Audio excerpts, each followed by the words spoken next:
बोलो जरा ध्यान से सुनिए आप।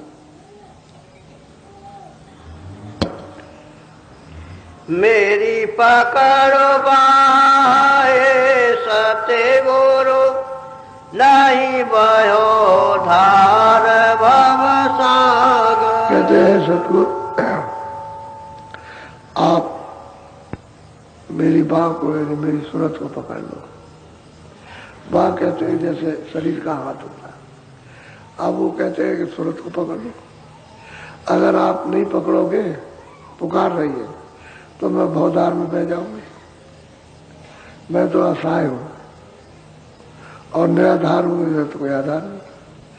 और आप मिले हो, सत्संग में सुना कि तू पुकार कर गुरु से, तो तुझे पकड़ लेंगे, तेरी बाह पकड़ लेंगे। अब जब उसको मालूम हुआ तो पुकार करते हैं सतगुरु इसी मनुष्य शरीर में पकड़ लो, नहीं तो ये जा रहा, ये खत्म हो रहा, और इसमें पकड़, नहीं तो मैं बह जाऊंगी। बहुधार कहते हैं 84 में मैं चली जाऊंगी, तो फिर वहां तो अंधेरे अंधेरे, यहाँ भी अंधेरा वहां भी अंधेरा, और आगे गए वहां और भी अंधेरा। तो हे सतगुरु अब कि आप मिल गए, मेरी बाह पकड़ लो। अब उसे मालूम हुआ कि सतगुरु क्या चीज है, तो चिल्ला रही है कि मुझे पकड़ लीजिए आप। बोलो।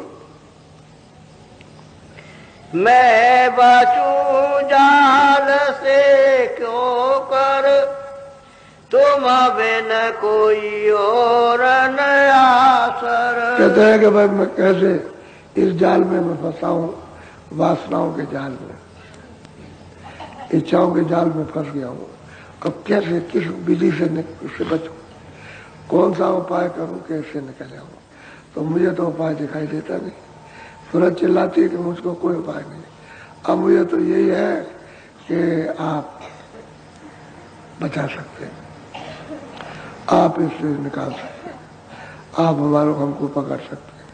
और दूसरा हमको कोई सहारा दिखाई नहीं देता कि मेरा कोई भला करेगा। तो ये सतगुरु आपकी बार ये अवसर मिला, इसमें आपकी बार कृपा कर दीजिए, दया कर दीजिए, मुझे पकड़ लीजिए। अब इतनी ही यानी मतलब यह है कि आतुर करके और प्रार्थना करती है। अभी एक तरह का विलाप है, रो रही है, रोती है, ये रोने की आवाज है कि हे सतगुरु मैं बही जा रहा हूँ, मैं बचा लो मुझको। ये मनुष्य शरीर है, ये तो तमाम, इससे कैसे बचेंगे, इंद्रियों के जाल से, इन वासनाओं से। ये जगह मोह ममता काम क्रोध ये सब फैल रखे, कैसे बचे। तो पुकार रही है, आवाज बाहर लगा रही है और अंदर भी बैठ के लगाती है, दोनों तरफ, क्योंकि घाट उसको मालूम हो गया ये घाट है। तो बाहर भी और अंदर भी, और दोनों एक कर दिया कि बाहर भी अंदर सुन ले, अंदर के बाहर सुन ले, इधर भी सुने उधर भी सुने, और वो उधर भी सुनते इधर भी सुनते, दोनों तरफ सुन रहे। तो सामने समझ चिल्ला रही, बोलो। अब मिला जाय सर, जम काल बड़ा है। कहते तो नर शरीर यह अमोलक है, और सबसे खुशहाल ये मिला समय कि आप मिल गए, यानी सदगुरु मिले। और जब जो है वो तो उसका तो विकराल जाल है, तो किसी समय भी अपनी शिकार कर लेगा। वो तो शिकार करने के लिए बैठा ही हुआ है, वो तो बैठा ही हुआ है कि बस इसकी स्वाद पूंजी खत्म, बस पकड़ा, तुरंत पकड़ता, देने लगती। तो कहते हैं कि बहुत अच्छा मनुष्य शरीर मिल गया और आप मिल गए मनुष्य शरीर में। तो अब दया कृपा कर दो कि मेरी बाह पकड़ लो, नहीं तो मैं इस जाल से बच नहीं सकती, बहुत जाल में बह जाऊंगा। और कर्मों का जो कुछ भी है वो हमारे पास अंबार भंडार, वो तो काल घसीट ले जाएगा, वो जबरदस्त है, वो नहीं छोड़ सकता। अच्छा कर्म ही से घसीटता है, आपके पास कोई कर्म नहीं रहेंगे, पुण्य से भी घसीटता है और पाप से भी, और पाप का पाप में और पुण्य का पुण्य में घसीट ले जाएगा। तो यही चीजें दे देगा, मान लो पुण्य है तो यही चीजें उससे ज्यादा दे दी, और ज्यादा देती तो हम उसमें फंस जाएंगे। लेकिन ये हमको मनुष्य शरीर मिला और आप मिल गए, इससे और अच्छा कौन सा समय मिलेगा और कौन सा शरीर मिलेगा। तो हम उसमें बैठ के प्रार्थना करती कि यार सदगुरु मुझे पकड़ लो, आप बोलो। कोई मंत्र सिखाओ आकर, लो चरण ओट कृपा कर। कहते आप कृपा कर दो, दया कर दो, ऐसा मंत्र है, ऐसा मार दो मंत्र को, सुना दो कि आपके चरणों में लग जाए। चरण चाहती, अच्छा चरण मिल जाएंगे तो पकड़ लिया, और चरण मिले कि पकड़ा, फिर वो बाह पकड़ लेते, और चरण मिल जाते फिर छूटता नहीं है। वो चरण ही ऐसे है, वो तुम उसको पकड़ लेते हो, आप उस सूरत को पकड़ लेते फिर नहीं। तो कैसे एक ऐसा मंत्र, ऐसी दया, ऐसी कृपा कर दो कि आपके चरण मिल जाए। वो जो प्रकाश स्वरूप चरण जो गगन में है, उन चरणों के लिए प्रार्थना करती है, घाट पर बैठ करके दया कर दो कि चरण मिल जाए। अब चरणों में तो रसपान है, अमृत है, तो वो भी पीने को मिल जाएगा, और चरण पकड़ देंगे और चरणों को हम पकड़ लेंगे, न वो छोड़ेगा ना हम छोड़ेंगे। कैसी कृपा कर, बोलो।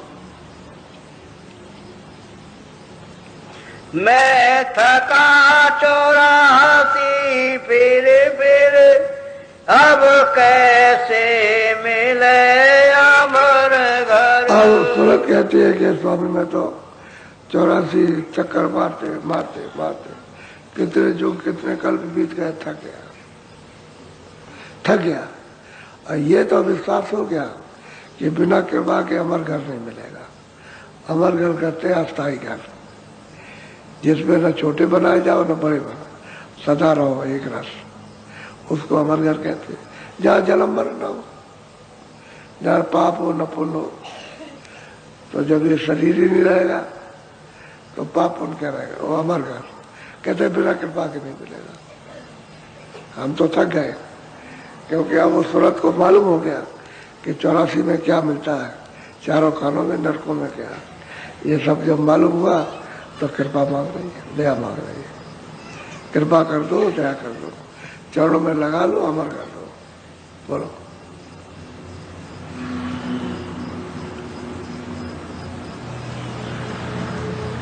तब सतगुरु का दया कर, अब सूरत चढ़ाओ गगन पर। फिर सदगुरु ने दया की, कृपा की, और सुरतों से कहा कि तो ये देखो दरवाजा है दोनों आंखों के बीचों बीच में। कहते हैं कि तुम यहाँ सूरत को हम देते हैं मंत्र, उसमें सूरत को लगा दो, सूरत को लगाओ शब्द के साथ में, और पकड़ के इसको चढ़ाओ। तो थोड़ा इतना करना कि मन को साथ रखना, क्योंकि मन इंद्रियों के घाट पर भाग जाएगा तो फिर काम नहीं होगा। तो मन को साथ रखना और शब्द के साथ में इसको जोड़ो, शब्द को सुनो, सुन करके पकड़ो, उसमें लय हो जाओ और गगन में चढ़ाओ।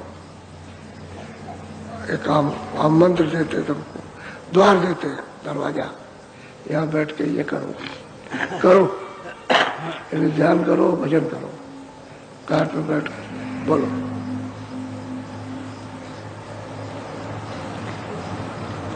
वह घाटी है अति अरबर, मन इंद्री खेचे उधर धर। कहते हैं कि भाई मन इंद्रिया, घाटी तो बहुत, दरवाजे से ऊपर की घाटी अड़बड़ तो है ही, शुरू में तो मुश्किल होता ही है, क्योंकि मन खींचता है, इधर इंद्रिया इधर खींचती है, इधर भोग खींचते।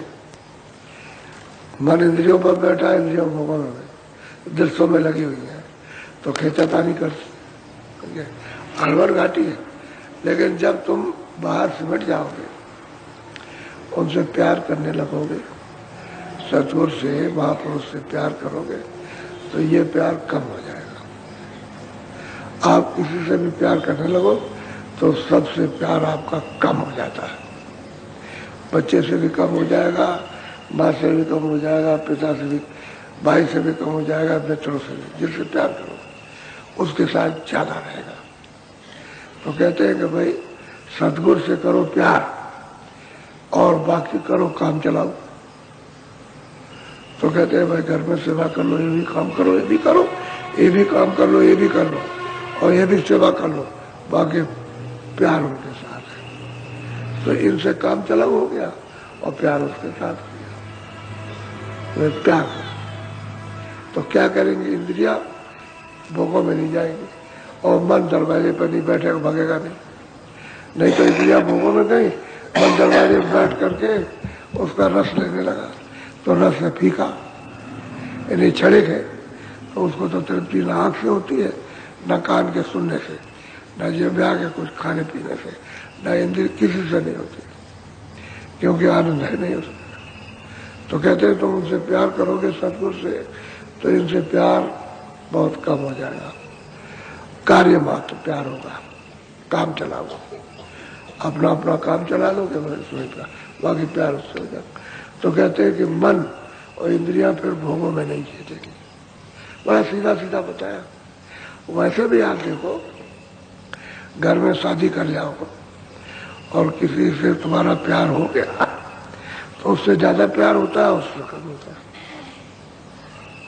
मोटी सी बात।